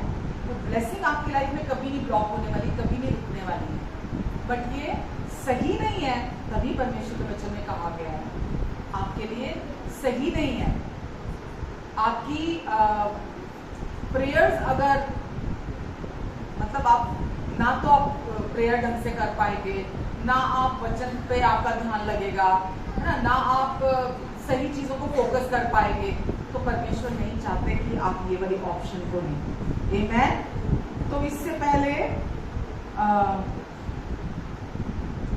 हम आगे बढ़े, इसी समय अपनी आंखों को बंद करना और इसी समय बोलना कि परमेश्वर, मैं आपको धन्यवाद देता हूँ, आपने मेरे पास्ट के जितनी भी गलतियां थी, जितनी भी गलतियां मैंने की हैं, आपने वो सारी की सारी माफ कर दी और यीशु के लहू से धोकर मिटा डाली है। मैं आपको धन्यवाद देता हूँ, मैं आपको धन्यवाद देती हूँ। जितनी भी मैंने बचपन से लेकर अभी तक जितनी भी गलतियां की थी, झूठ बोलना, चोरी करना, है ना, जो कुछ भी की थी, छोटे बड़े जो भी किए थे आपको लगता है आपके मुताबिक, परमेश्वर ने यीशु के लहू के द्वारा धोकर मिटा डाला है। और इसीलिए परमेश्वर, क्योंकि आपने मेरे सारे अपराधों को धोकर मिटा डाला है। इसीलिए आज मैं भी दूसरों के अपराधों को माफ करना चुनती हूँ, माफ करना चुनता हूँ। मैं भी किसी का अपराध अपने दिल में नहीं रखता। जो भी लोग हैं, कहिए, मैं इन सब का नाम लेकर बोलिए, मैं इन्हें रिलीज करता हूँ और मैं इन्हें ब्लेस करता हूँ। मैं इन्हें रिलीज करता हूँ क्योंकि आपने अंदर पावर दी है मेरे माफ करने की, ब्लेस करने की। आपने मुझे ब्लेसिंग बनाया है, आपने मुझे आशीष बनाया है और मैं आशीष का कारण हूँ, आशीष का मूल हूँ और मैं ब्लेस करता हूँ। आप मेरी मदद कर रहे हैं परमेश्वर। कहिए, मैं उन सारे दुष्ट के, वो नाम लोगों के जो हैं वो दुष्ट की चाल है। कहिए, मैं दुष्ट की सारी गंदी चाल को अपने भीतर से उखड़कर समुद्र में जा लगने का आदेश देता हूँ। जो भी शैतान तूने मेरे अंदर काम किया है, मैं उसे उखड़कर समुद्र में जा लगने का आदेश देता हूँ प्रभु यीशु मसीह के नाम से। और मैं उन सब को ब्लेस करने का चुनाव करती हूँ। मैं उन्हें आशीष देती हूँ, मैं उन्हें ब्लेस करता हूँ। परमेश्वर प्रभु, आपका जीवन मुझ में से बहता है और प्रभु आपकी इच्छा मुझ में से पूरी होती है। और प्रभु अब से प्रभु जो आपने मेरे अंदर भर दिया है प्रभु, वो लोगों के जीवन में आशीष का कारण बनेगा। धन्यवाद परमेश्वर। आमेन, आमेन, आमेन। हालेलुया।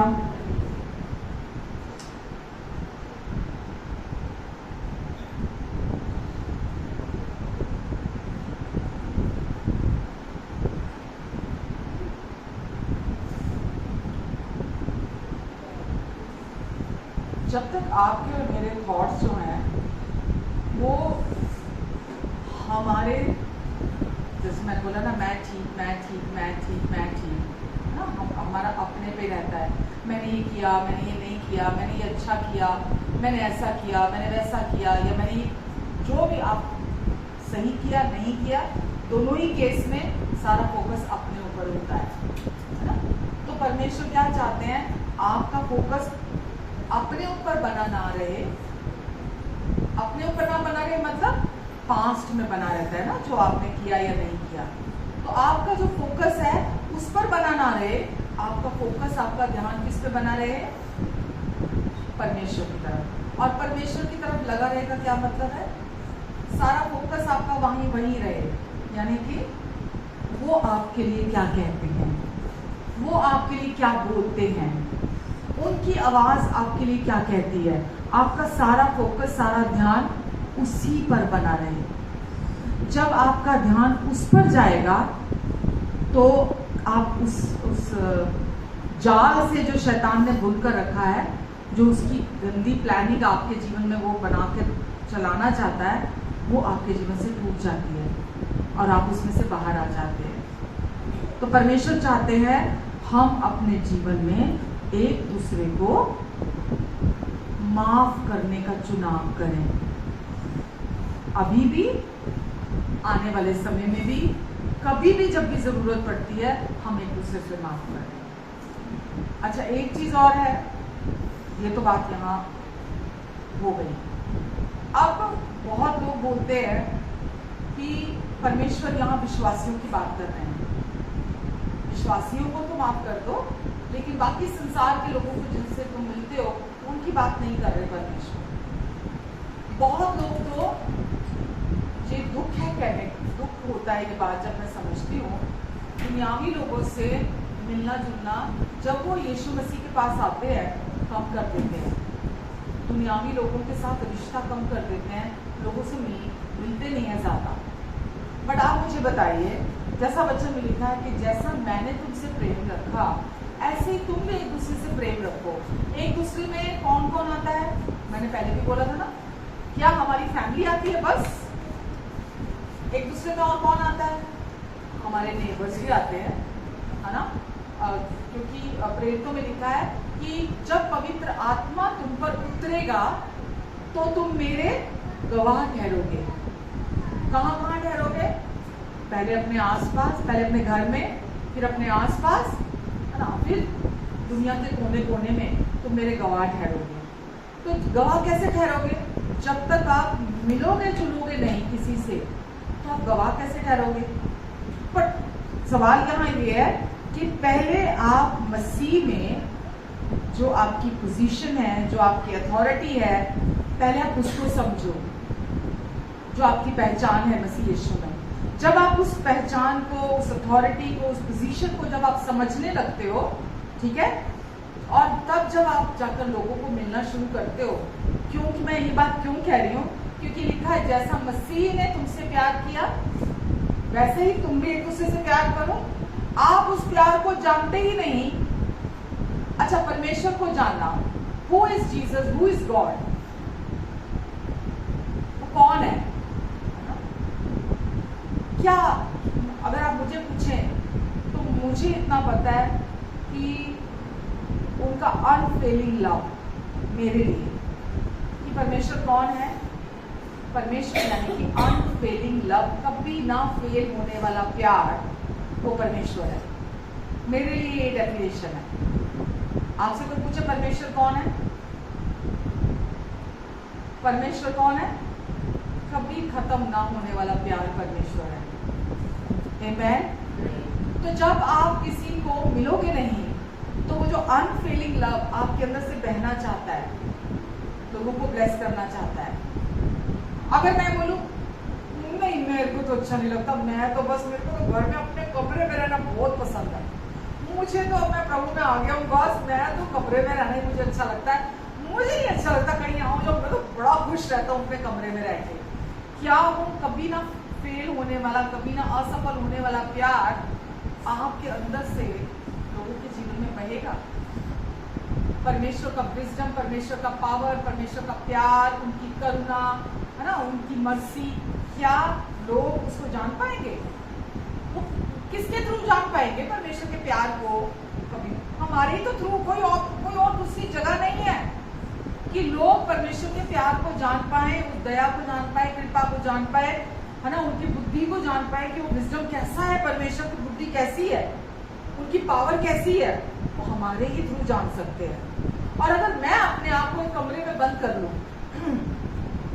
मुझे तो यही अच्छा लगता है, मैं तो यही खुश हूँ, मैं तो यही पसंद है, तो इसका क्या मतलब हुआ? कि तुम दुनिया के छोर तक मेरे गवाह ठहरोगे। कैसे ठहरोगे? जैसा मैंने तुमसे प्यार किया वैसे ही तुम भी एक दूसरे से प्यार रखो। कैसे करो? कैसे वो प्यार दुनिया जान पाएगी? अगर आप अन्य जाति, अगर आप संसार के लोगों से नहीं मिलेंगे जुड़ेंगे, ठीक है, तो पहले तो आपको अपने अंदर परमेश्वर के उस ना फेल होने वाले प्यार की समझ होनी चाहिए। सबसे पहली फाउंडेशन ही यही है। आगे तो पढ़ना भूल जाओ, अगर ये समझ में नहीं आया तो आगे तो कैसे सीखोगे आप? कैसे परमेश्वर की आवाज़ को सुनोगे? कैसे रिलेशनशिप बनाओगे परमेश्वर के साथ? कैसे सब कुछ करोगे? अगर अभी तक आप परमेश्वर के प्यार को अनकंडीशनल नहीं समझते, अगर अभी तक आपको लगता है परमेश्वर गुस्सा होते हैं, वो नाराज होते हैं, वो सजा देते हैं, वो न्याय करेंगे, वो ये, अगर अभी तक आप ऐसा सोच रहे हो, या वो छोड़ देते हैं, है ना, या वो नाराज हो जाते हैं, अगर अभी तक आप ऐसा सोच रहे हो, तो आगे मंजिल कैसे तय करोगे आप?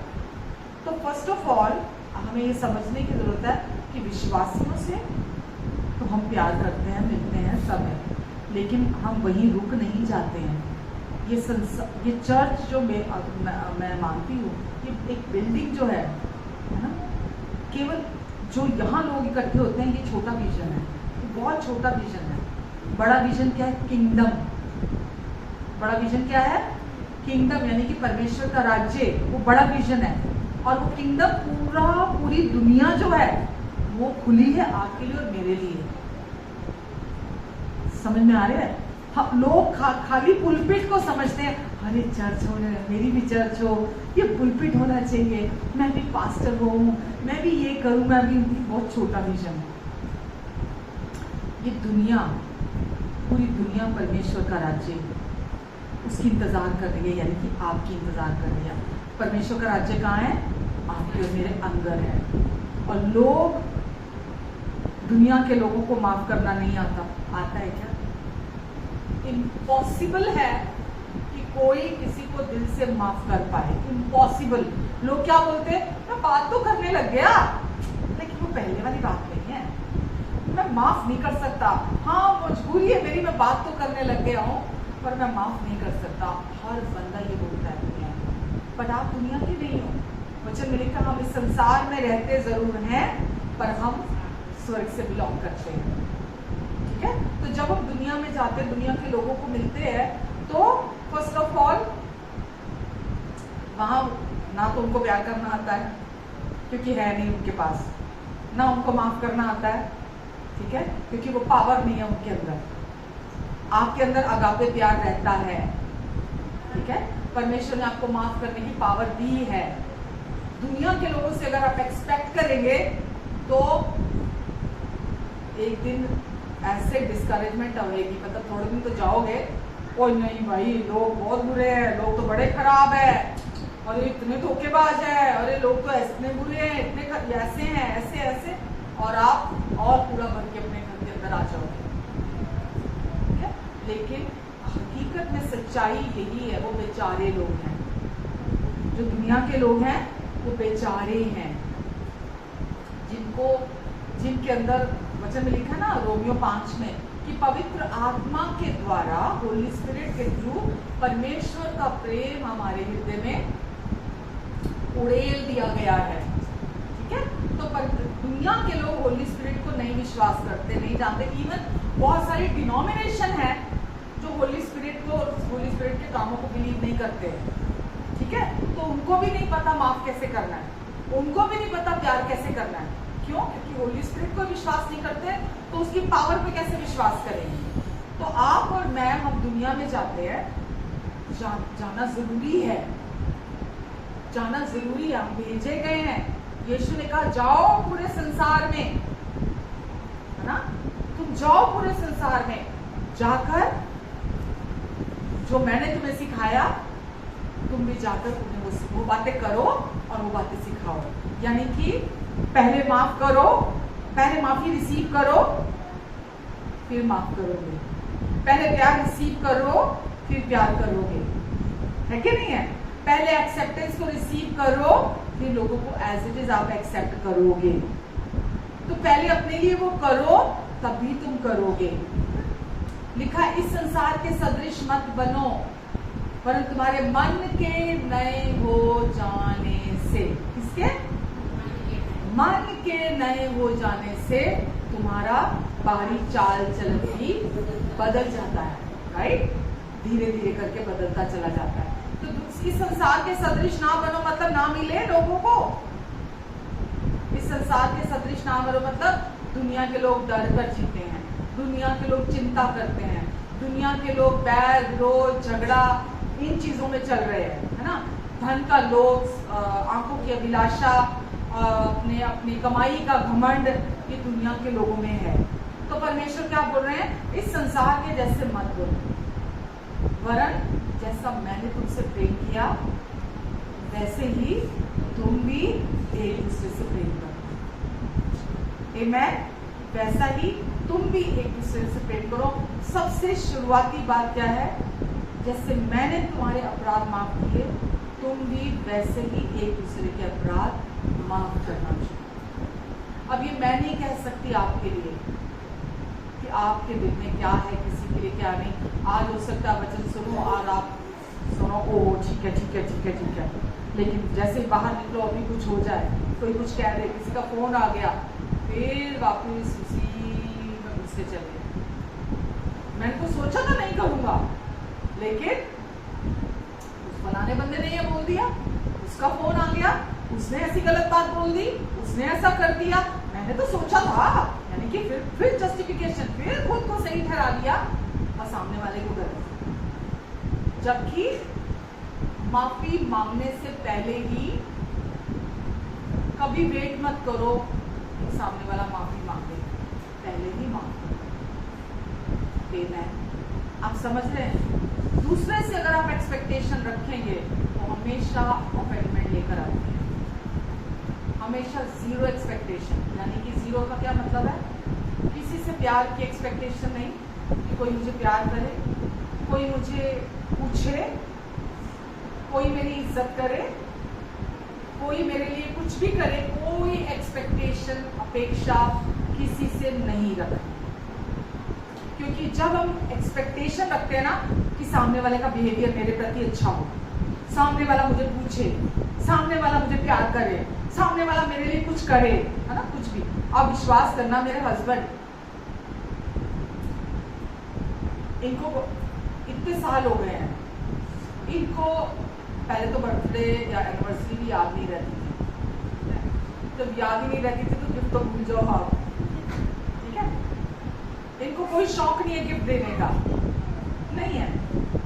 इनको कोई शौक नहीं है कि मैं, अब तो बहुत बेटर हो गए हैं, अब तो चलो साथ चले जाते हैं ना, चलो ले लेते हैं, लेकिन इनको कभी अप्रिशिएट करने का, कभी तारीफ करने का कभी कोई शौक नहीं है इनको।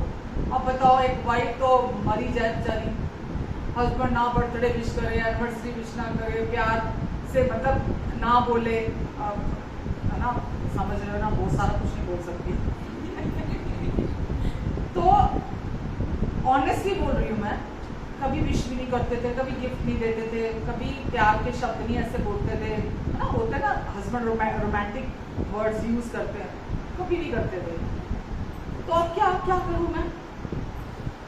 अगर मैं एक्सपेक्टेशन रख के बैठूंगी तो मैं इस खूबसूरत रिश्ते को जहर का काम खुद ही करूंगी, जहर भर दूंगी इसके अंदर, क्योंकि मैं हर टाइम नेगेटिव सोच रही हूँ, ऐसे करते हैं, ऐसे करते हैं, दूसरे के हस्बैंड देखो, उसके हस्बैंड देखो, फलाने को देखो, उसको देखो, वो इतना पूछते हैं, वो इतना प्यार करता है, वो इतने गिफ्ट ला के देता है, वो तो आंखों में बिठा के रखता है, वो तो चांद तारे भी तोड़ के ला दे अपनी वाइफ को। ऐसे होता है ना, बढ़ता जाता है।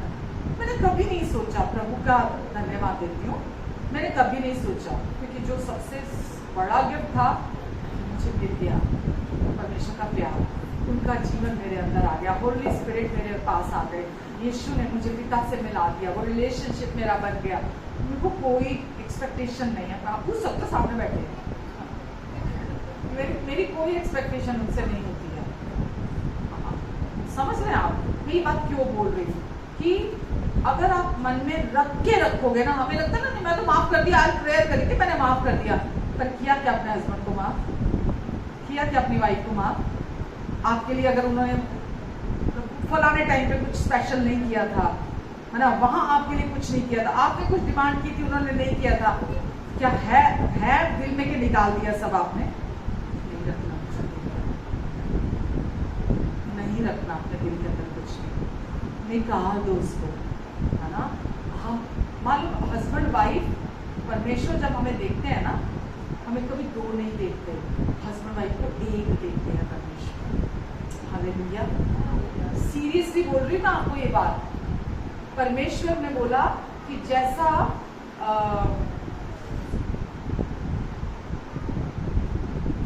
परमेश्वर आदम को हव्वा के पास लेकर आए थे ना, और बोला था कि ये दोनों एक तन होंगे, वैसा ही अब हम मसीह के साथ एक आत्मा होकर जुड़ जाएंगे, है ना। जैसा वहां परमेश्वर ने उस रिलेशनशिप को कहाँ बताया? हस्बैंड वाइफ के रिलेशनशिप के, और किसी रिश्ते के साथ नहीं बताया, हस्बैंड वाइफ के रिलेशनशिप के साथ बताया, हमें समझाने की कोशिश की। तो परमेश्वर जब देखते हैं ना, एक तन होंगे, पति पत्नी अपने माता पिता से अलग हो जाएंगे और वो एक तन होंगे। तो जब परमेश्वर देखते हैं आपको, आपके पति के साथ, आपकी पत्नी के साथ, तो वो कैसा देखते हैं? उनको दो नहीं नजर आते परमेश्वर, कितने नजर आते हैं? क्योंकि वचन में लिखा है पत्नी का सर पति है और पति का सर मसीह है।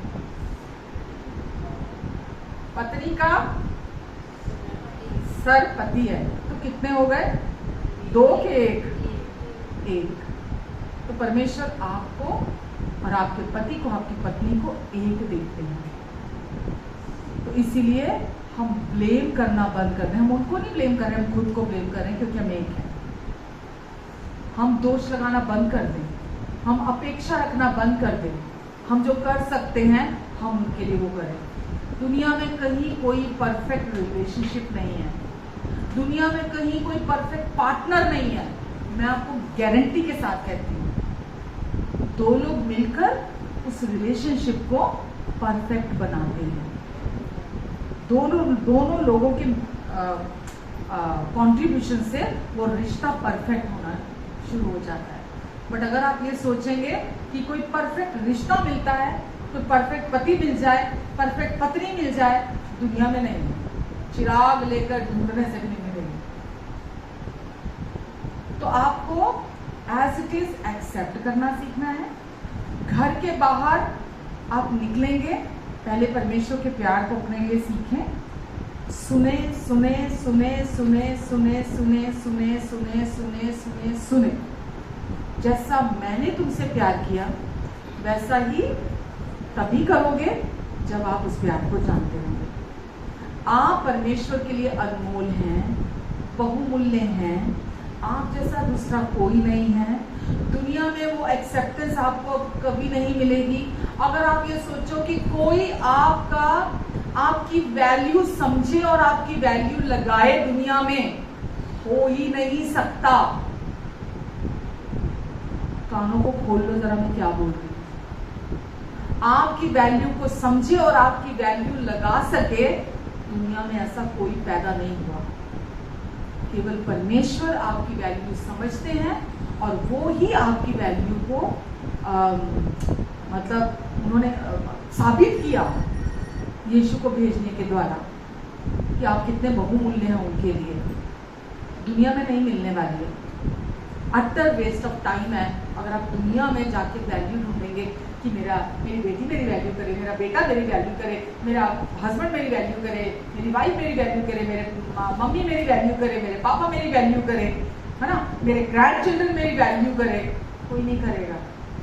अगर आप वहां वैल्यू ढूंढने जाओगे, ठोकर ऐसी खाओगे कि गंदगी भरने शुरू हो जाएगी। उन रिश्तों को जिनको आप बहुत प्यार करते हो ना, उनके लिए भी गंदगी अंदर भरनी शुरू हो जाएगी। क्योंकि दुष्ट ढीला नहीं है, वो तो कहीं नहीं छोड़ने वाला, वो हर जगह से गंदगी लेके आए। अच्छा, एक बात याद दिलाई, ये बात बोल के खत्म करूंगी।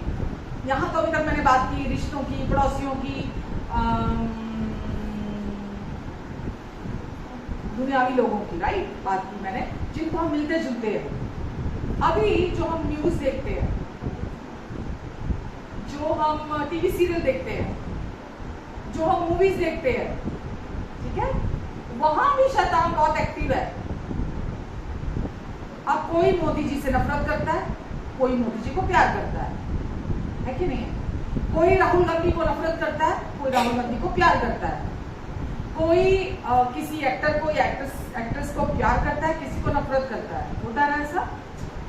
शैतान, अगर आप यहाँ संभल गए ना अपने घर परिवार में, बोलेगा इधर तो समझ आ गई है इसको। जब आप सीरियल देखेंगे, जब आप मूवी देखेंगे, जब आप कोई कुछ भी अपना टाइम पास के लिए देखते हैं, आपको पता नहीं लगता कब किसको नफरत करने लग जाते हैं। आप कब किसको नफरत करने लग जाते हैं। आपको चौकन्ना रहने की जरूरत है।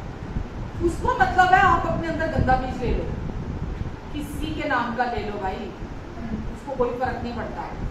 आप टीवी से ले लो, आप सिनेमा देखने जाते हो वहां से ले लो, आप पॉलिटिक्स से ले लो, आप क्रिकेट से ले लो, आप किधर से ले लो, आप वो आपके अंदर ना माफ करने का गंदा बीज डालना चाहता है।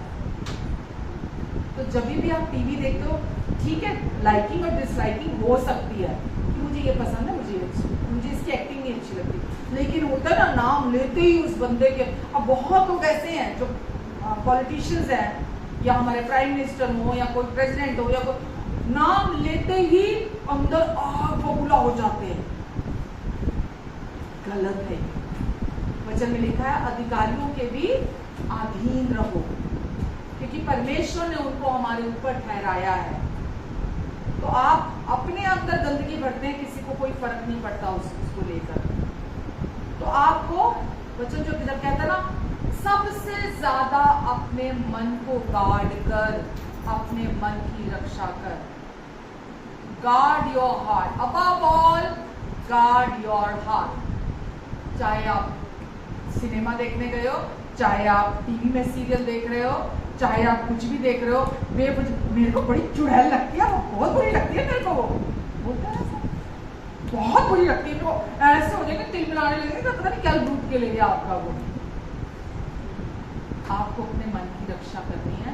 हर तरफ से शैतान उड़ते जलते तीर हर समय फेंक रहा है कि कब कौन उस तीर को ले ले और वो अपना काम वहां शुरू कर।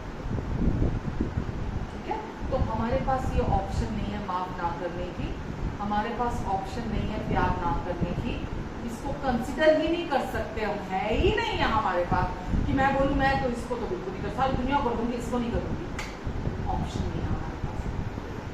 हम हर एक से प्रेम करने के लिए बुलाए गए, आमेन।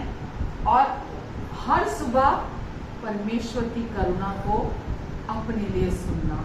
परमेश्वर आज मुझे क्या कह रहे हैं, अपना सारा ध्यान परमेश्वर की आवाज़ के ऊपर लेकर जाना। और जब वो धीमी आवाज़ आपको इनकरेज करती है, जो भी गलत चीज़ आपके अंदर आ भी गई है, वो आपको बोलती है वो आवाज़ कि नहीं तू माफ़ कर दे, इसको तू माफ़ कर दे, क्योंकि तू मुझसे बिलोंग करती है। जैसे मैंने तेरे अपराध माफ़ किए, तू भी इसके अपराध क्षमा कर दे, उसके अपराध क्षमा कर दे, तू भी क्षमा कर दे। जब वो आवाज़ आती है, फिर आप उस आवाज़ को सुनते हैं, तो आप अपने आप को हम्बल करते हैं, अपनी उस वीकनेस को आपको पता लगता है कि सच में मैं अपनी स्ट्रेंथ से माफ़ नहीं कर सकती थी, नहीं माफ़ कर सकता था अपनी स्ट्रेंथ से, ये परमेश्वर की पावर ही है जिसने मुझे इससे छुटकारा दिलाया है। ऐसे ही आपको समझ में आएगा, धीरे धीरे आप सीखोगे और डिपेंड होना भी सीखोगे आप कि सच में परमेश्वर से कुछ भी हो सकता है। मैंने तो परखा है, देखा है परमेश्वर को अपने जीवन में, और आज मैं ये जानती हूँ कि मैं कितनी कमज़ोर हूँ अपनी फ्लैश में, पर परमेश्वर कितने पावरफुल हैं मेरे लिए काम करने के लिए, मुझ में से काम करने के लिए, आमेन। तो परमेश्वर को आप अलाउ करो अपने आप को डाउन करने के द्वारा और अपनी वीकनेसेस पे घमंड करने के द्वारा, अपनी कमजोरियों पर घमंड करने के द्वारा परमेश्वर को अलाउ करो, ताकि उनका जीवन होली स्पिरिट के थ्रू आप में से बने कर सके, आमेन। वो पावर कैसे आई आपके और मेरे अंदर? यीशु के मारे जाने, गाड़े जाने और जी उठने के द्वारा वो पावर आपके अंदर आई है। वो ऑलरेडी आपके अंदर है कि आप उस व्यक्ति को प्यार कर सको जिसे दुनिया हार मान जाए कि इसको तो मैं कभी प्यार नहीं कर सकता, आप उस व्यक्ति को भी प्यार कर सको। वो पावर आपके अंदर है, वो प्यार आपके अंदर है, आमेन। आप दुनियावी नहीं हो कि जो अंदर से कंगाल है, आप परमेश्वर के प्यार से भरे गए हो। आज आप मसीह में होकर सब कुछ कर सकते हैं, हालेलुया, आमेन। कुछ सीख रहे हैं, सीखा, आमेन। आइए प्रभु को धन्यवाद देते हैं।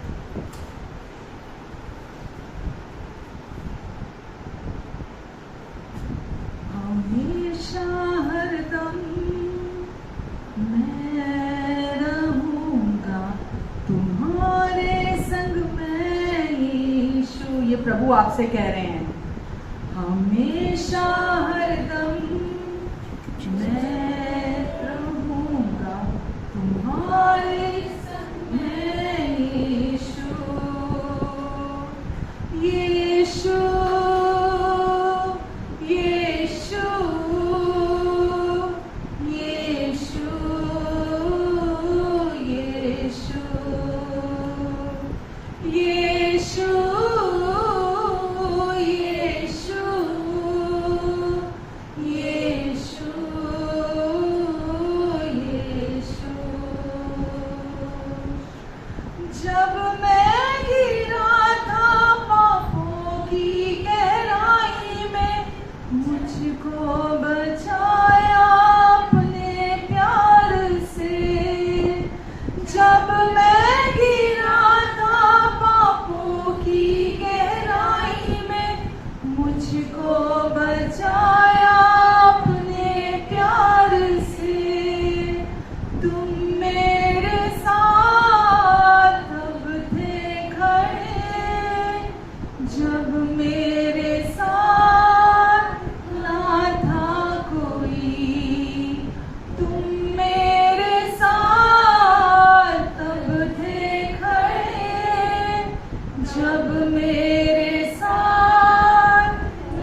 धन्यवाद यीशु। हमेशा हरदम मैं रहूंगा तुम्हारे संग में यीशु, तुम्हारे संग में यीशु, तुम्हारे संग में यीशु। हालेलुया। हमारे अच्छे यीशु, हमारे अच्छे प्रभु, हम आपकी महिमा करते हैं और आपको धन्यवाद देते हैं यीशु। हमारे लिए सब कुछ को पूरा करने के लिए, सब कुछ को संभालने के लिए आपको धन्यवाद देते हैं यीशु। आज के वचन के लिए धन्यवाद देते हैं, जो वचन प्रभु सीधे सीधे आपके बेकरी से जो मन्ना, जो रोटी आपने आज सीधे सीधे हम सबको परोसी है, हम उसके लिए आपको धन्यवाद देते हैं प्रभु। आपने कहा मनुष्य केवल रोटी से नहीं वरन परमेश्वर के मुख से निकले हुए हर एक वचन के द्वारा जिंदा रहेगा। धन्यवाद देती हूँ यीशु आपको। आज आपका वचन इनके हृदय की मिट्टी पर गया है और प्रभु ये 30 गुना, 60 गुना, 100 गुना फल लेकर आएगा। प्रभु हम प्रेम की ट्राइब हैं, हम प्रेम के लोग हैं प्रभु, हम प्रेम की जाति हैं। हम सिर से लेकर पैर तक प्रेम है परमेश्वर, और आपका प्रेम हर समय हमारे अंदर रेडिली अवेलेबल है, दूसरों को माफ करने के लिए, प्यार करने के लिए, सहने के लिए, संभालने के लिए, हमेशा उनके साथ खड़े रहने के लिए आपका प्यार हमारे अंदर अवेलेबल है। धन्यवाद यीशु, धन्यवाद देते हैं प्रभु, धन्यवाद देते हैं यीशु। जितने लोग यहाँ हैं या ऑनलाइन हैं प्रभु, इन सब पर आप अपना अनुग्रहकारी हाथ बनाकर रखेंगे, इन सब के मुख पर अपने मुख के तेज को चमकाएंगे, इनके आने और जाने पर अपनी आशीष को ठहराएंगे परमेश्वर। प्रभु आपने इन्हें सर बनाया, पूछ नहीं, ऊपर रखा है, नीचे नहीं। ये घर के अंदर भी आशीषित हैं और घर के बाहर भी आशीषित हैं। धन्यवाद प्रभु। जब ये यहाँ से जाते हैं कि जितने लोग ऑनलाइन हैं, इन्हें और इनके अपनों को आप अपनी बहुतायत की ब्लेसिंग से ब्लेस करें प्रभु। इनकी सारी ज़रूरतों को अपनी महिमा के उस धन से जो मसीह यीशु में है आप पूरा करेंगे, क्योंकि आप इनके प्रभु हैं, इसीलिए इन्हें कभी किसी चीज़ की घटी नहीं होगी। इनके पास हमेशा मोर देन इनफ रहेगा, ज़रूरत से ज़्यादा रहेगा। धन्यवाद यीशु। अपने लहू के नीचे, अपने पंखों की आड़ के नीचे, परों के नीचे आप इन सबको और इनके अपनों को कवर करके रखेंगे। दुष्ट की हर गंदी चाल को मैं कैंसिल करती हूँ इनकी जिंदगी से। आपके स्वर्गदूत हर समय इनके चारों तरफ तैनात है और वो हर समय इनकी रक्षा रखवाली करेंगे प्रभु यीशु मसीह के नाम से।